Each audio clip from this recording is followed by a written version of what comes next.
খুব গুরুত্বপূর্ণ একটা প্রশ্ন যেটা নিয়ে তুমি কথা বলেছো, যে প্রশ্নটা তুমি তুলেছো সেইটা আজকে আমরা দেখছি যে মুখ্যমন্ত্রীর কাজ পর্যন্ত পৌঁছেছে এবং সেটা নিয়ে একটা মিটিং হচ্ছে।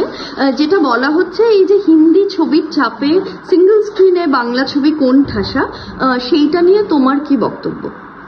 আমি তো এই কথাগুলো অনেকদিন আগে থেকেই বলছিলাম এবং আমার রিসেন্ট যে ছবিগুলো রিলিজ হয়েছে সেই এই ওয়েভটাও এটা ফেস করেছে। আমি শুধু আমার ছবির জন্য বলছি না, অনেক মননশীল ডিরেক্টররা আছে, ইন্ডিপেন্ডেন্ট ডিরেক্টররা আছে, প্রডিউসাররা আছে যারা খুব তারা খুব সৃজনশীল সৃষ্টিশীল ছবি বানান এবং সেই ছবিগুলো তো নিশ্চয়ই দেখা উচিত। এবং সব ছবি তো একরকমভাবে তাদের বিরাটভাবে প্রথম দুদিনের মধ্যেই 100 কোটি টাকার বিজনেস করবে না, সেরকম ছবিটা। আমার মনে হয় যে যেই প্রডিউসাররা 2 কোটি টাকা 1 কোটি টাকা 1.5 কোটি টাকা দিয়ে সিনেমা বানাচ্ছেন তাদের তো অ্যাটলিস্ট 2 সপ্তাহ একটা স্কোপ দেওয়া উচিত তাদের ছবিটা চালানোর জন্য।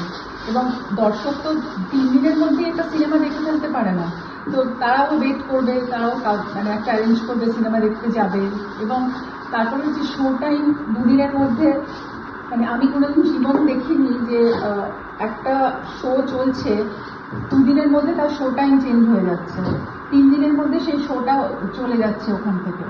তো আমার ধারণা যে এই ধরনের বিশৃঙ্খলতা যদি থাকে তাহলে বাংলা সিনেমাকে কোনোদিন আমরা ওই জায়গায় নিয়ে যেতে পারবো না। আমরা যদি নিজেদের জায়গায় বাংলা সিনেমাকে অবহেলা করি তাহলে আমি বাইরে সেই সিনেমাকে কিভাবে নিয়ে যাব?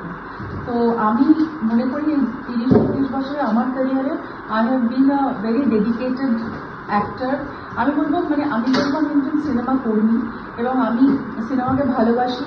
আমি নতুন ডিরেক্টর প্রডিউসারদের আহ্বান করেছি, আমি তাদের সঙ্গে কাজ করেছি এবং আমি আমার নিজের হাউস থেকেও চেষ্টা করি ছবি বানানো, যতটুকু সম্ভব হয়, যাতে I can also give it to the industry.